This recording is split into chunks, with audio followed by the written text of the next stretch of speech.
పడ్డాడట. పిల్లాన్ని మొదట్లో పడుకోబెట్టినప్పుడు ఎటు పడుకున్నవాడు అదే పడుకుంటాడు. సరే పెరిగే కొద్దీ మొట్టమొదట వాడు పరివర్తన ఏమిటయ్యా అంటే బోర్లా పడటం. సరే బోర్లా పడగానే తల్లిదండ్రులు ఆ ఇంట వాళ్ళు ఒక ఆనందానికి గురైపోయి ఒక చర్య చేస్తారు. పిల్లవాడు బోర్లా పడితే ఏం చేయాలన్నారు? బొబ్బట్లు పోసి పెట్టమన్నారు.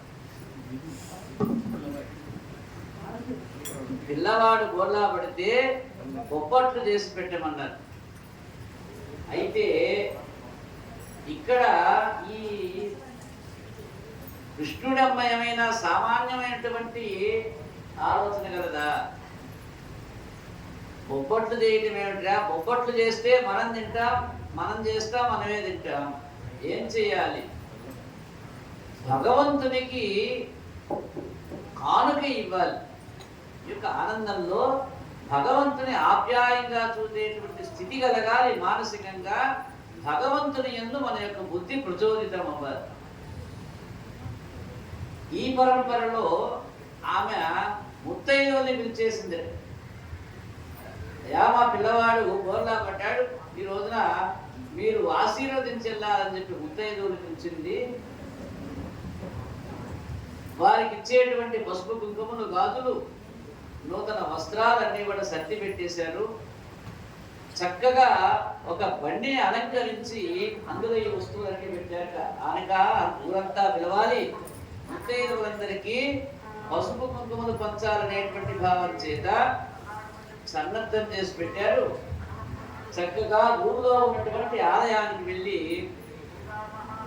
స్వామి దగ్గర అర్చన చేయించి ఆశీర్వచనం చేయించుకొని వచ్చి ఇక సాయంత్రం అయ్యేసరికి అందరినీ పిలుద్దాం అనేటువంటి భావం చేత ఆ బొబ్బట్లు కూడా తయారు చేసింది. బొబ్బట్లు తయారు చేసి ఒక బండిని అలంకరించి ఆ బండి మీద బండి పెట్టేసేసాక పక్కనే ఒక చిన్న పరుపేసి ఒక బల మీద ఈ చిన్ని పిల్లవాడిని పడుకోబెట్టారు. అందరూ కూడా సర్దుబాటు చేస్తూ ఉన్నారు, అడవులుగా ఉన్నారు. ఆయన ముత్తైదువులు చేశాక అన్ని రెడీ చేసుకుంటారు కాబట్టి ఆ పరంపరలో పరంలో అడవులుగా ఉంటే పాపం ఒక్కసారిగా ఈ యొక్క చిన్ని పక్కన ఉన్నటువంటి బండి కాస్త చడామున లేచి ఆకాశం ఎగిరి పోతున్నాయి. వస్తువులన్నీ దునాదకలైపోయినాయి. ఏం జరిగిందో ఎవరికి అర్థం కాదా?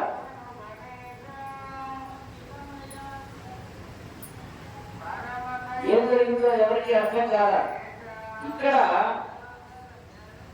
ఎలా ఉన్నాడు చిన్న పిల్లవాడంటే ఒక మూడు లేడు, కాదు ఏమో చిన్ని పాదాలు. ఆ యొక్క చిన్ని పాదాలు పెసరికిందంత లేదు. ఇంతటి చిన్న పిల్లవాడికి అంటే సహజంగా పిల్లవాడికి ఆకలి వేస్తే ఆయన ఏమి చెప్పలేడు, ఊరిని ఎడవడం తెప్పించి.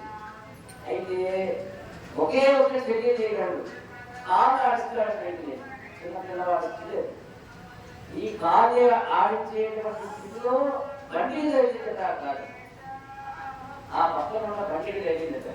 అది లేచి కింద పడిపోయి దునాదైపోయింది.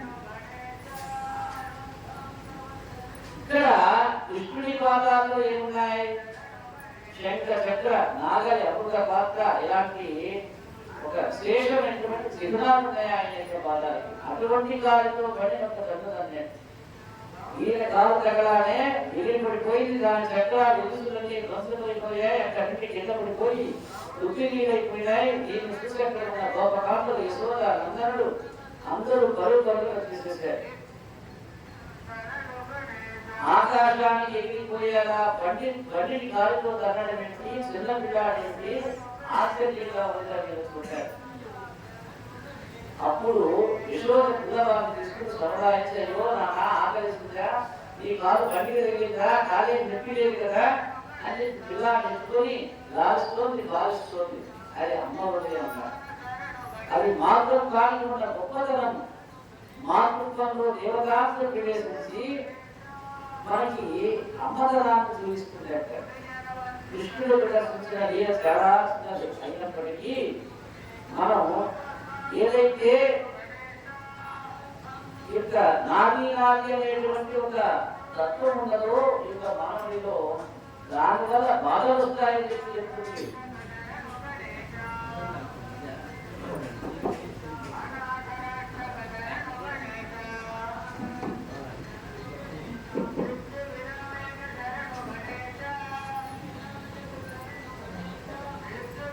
ఏం జరిగిందట, ఈ యొక్క బండిలో కంసుడు పంపించేటువంటి ఒక రాక్షసుడు ఉన్నాడు.